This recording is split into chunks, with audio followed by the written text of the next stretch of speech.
strong winds carrying vapors north toward an empty field. So once you get the leak stopped, let's open it up and allow the vapors to dissipate. We just held a full technical and specialist hazmat class with 22 students, which increases our staffing by about 33% across the board. We're in the process of adding an additional station to the team. Currently the team consists of the personnel from Station 1 and Station 9. We're adding Station 7 on East Sprague on the east side of the city, just because it's kind of co-located with the other stations. We're sending you with some visqueen, so if we need to contain a spill from the leaking drums, we can work on that. By having additional people on duty that are trained, it reduces our time necessary to actually make an entry to start the stabilization process of the incident.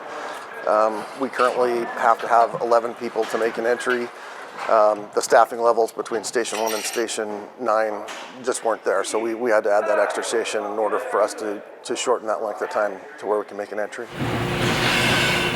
There's several different levels of hazmat training within the fire service. There's the awareness level, the operations level. That's what every firefighter gets, and that's required by state law, the operations level. So every firefighter in the city of Spokane, actually in the state of Washington, regardless if they're paid or volunteer, have to be an operations level person. That gives them the ability to recognize, identify, and take defensive measures where they're not actually entering a hazardous atmosphere. The technician and specialist level are well above that. We have advanced training in plugging, patching, diking, identification of products through use of monitors, through spectrometry, chemistry. So we're able to actually go in and stabilize the incident, and that's our ultimate goal is incident stabilization. There's certain things that we have to comply with before we make an entry, and that takes people, and it takes training, and it takes equipment. It's manpower intensive. The engine 4 got called. Somebody on the first floor apartment has a complaint of an odor. Odor smells like nail polish. I had 22 people go through the class, 8 hours a day, 5 days a week. The first couple weeks were intensive classroom, learning about the various laws of the federal government, the state government, learning about procedure, policy, how we run an incident, followed by 2 weeks of intensive hands-on training every day in level A, level B suits, in our bunker gear, covering rail emergencies, over-the-road emergencies, trucks, etc., fixed facility, chemical plants, things of that nature, learning all the different techniques that we use to ultimately stop leaks or handle spills. Yes, the leak in that drum has been stopped. Hector 1 ETL, copy. Commander from Hazmat, did you happen to see what the flag rating was on that? We had a final exam. Fairchild Air Force Base was kind enough to let us use their facility.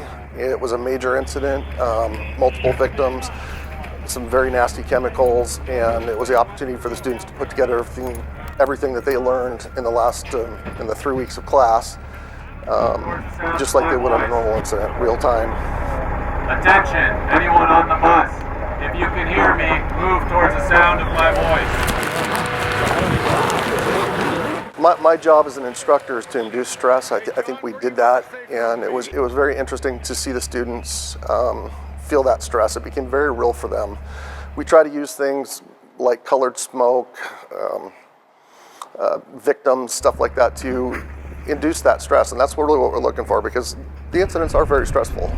We're in the process currently of combining the resources of Fairchild Air Force Base, certainly the fire districts and municipal fire departments in Spokane County, as well as the fire district in North Idaho, Kootenai County Fire and Rescue.